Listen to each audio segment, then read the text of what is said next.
I'll be holding on to this championship for the next 5 to 7 years. I haven't been in Knoxville in maybe that length of time, so I thought I'd better bring it just in case you guys don't get a chance to see me with it again. So thanks a lot. You know what, if you do me a favor, just raise your hands if you've been by the table to see me.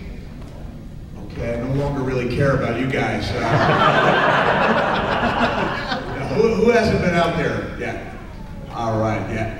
Great. No, I do appreciate it. I do these conventions maybe like 2 or 3 times a year, and they're a lot of fun. I'm leaving today at like 3:30, so I've got to go out to California, where I'll be part of the Super Dave Spike-tacular TV special, which should be a lot of fun. So if you want to, please come down there and stop by the table when we're done here. But I guess this is just a Q&A, right?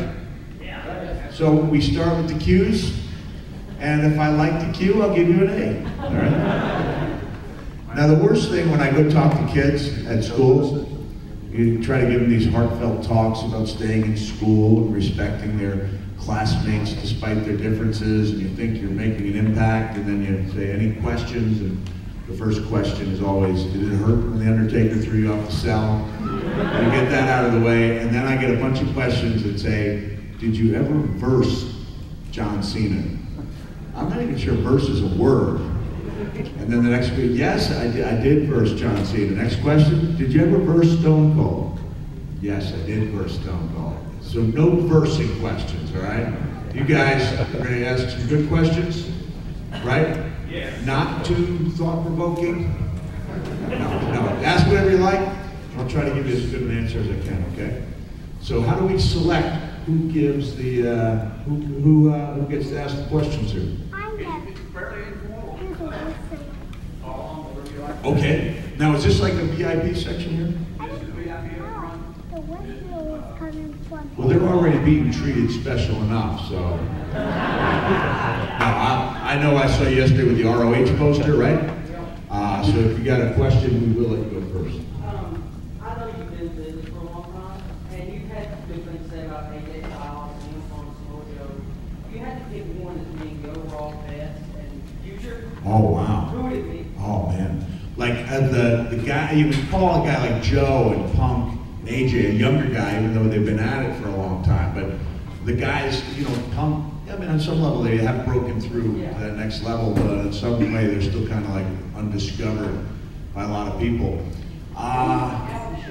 Yeah, man. Well, that's, you know, I was glad I got to do the match with the machine guns, because you hate to leave a story kind of open-ended, and I thought we did have some pretty good give and take. And I went to bat for the guns because a few people in TNA, you know, they didn't quite understand. For example, when Alex was supposed to put the turkey outfit on, that in wrestling lore, when you don't want to do something, you have to go like this, like, no, you have to put the hands out and play to everybody in the arena. But now with high definition television, you can make an impact with those little quirky facial expressions like Alex Shelley has. So I think guys like that are great. You know, their interviews are different, they're subtle, and they're humorous.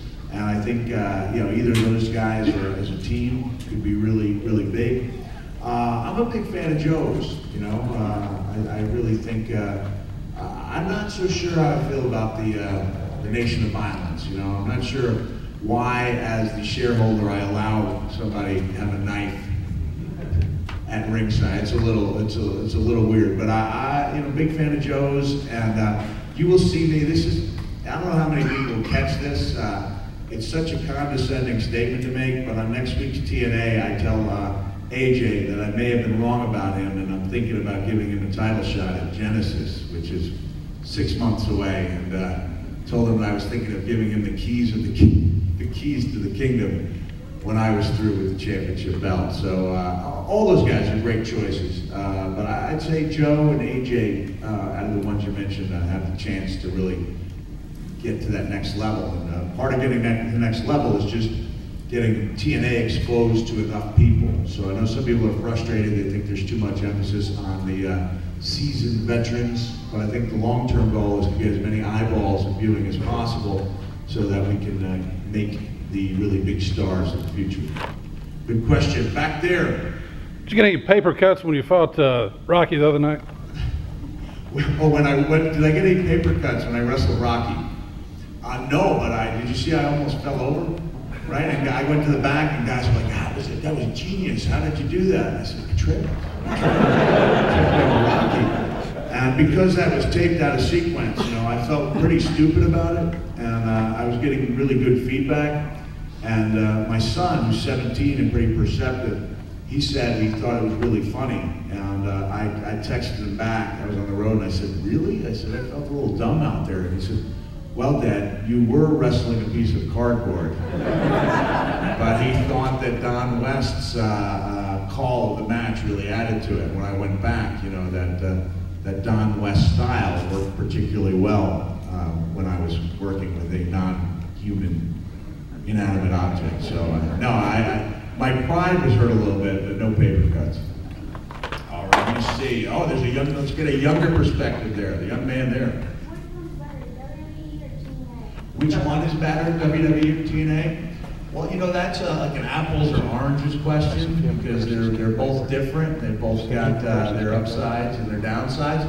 For me, TNA was the right place to go. Like I've never had one moment of doubt, and I thought I would. But WWE was a great place to be for most of that time. But sometimes you'll find in life, son, that you have to make decisions, and there are times when it's best to move on. And there was a Ricky Nelson song called Garden Party. and one of the lines, he says, basically the song is about Ricky Nelson going to Madison Square Garden attempting to sing new songs, and all the fans wanted to hear was the old songs. And he said, I sang a song about a honky-tonk, it was time to leave. So in life, one of the biggest choices you make is knowing when it's time to leave. For me, it was time to leave. Got it? Okay. All right, let me see. I'll get to the young guy in a second, but let me go with the guy with the baseball cap. How good is JR's barbecue, and what's your favorite item that he has? Oh man, JR's barbecue is awesome. I've been there a couple of times. You can't go wrong with the ribs. I was trying to fool myself when I ordered a salad. And JR was there and he goes, Mick Foley comes to a barbecue place and orders a salad. But the ribs are great, the pulled pork sandwich, excellent. You really can't go wrong with any of it. And it's a cool place if you're ever down there in, I think it's one location by the university there. It's a cool place to go and look at wrestling memorabilia and have a good meal and a good time. All right, and now the guy with the other hat. Yes? Oh, hold on. Oh, you know what? As long as we blurted it out. The most extreme match, well, yeah, I mean, you go with that famous match with The Undertaker. It's extreme for reasons I wasn't counting on. But I guess anytime you have a match that you're asked about as often, 11 years after the fact, as you were when it happened, you made a pretty good impression. So that was probably the most extreme match I was ever in. Oh, well, the one where I lost my ear was not an extreme match. That was an extreme incident.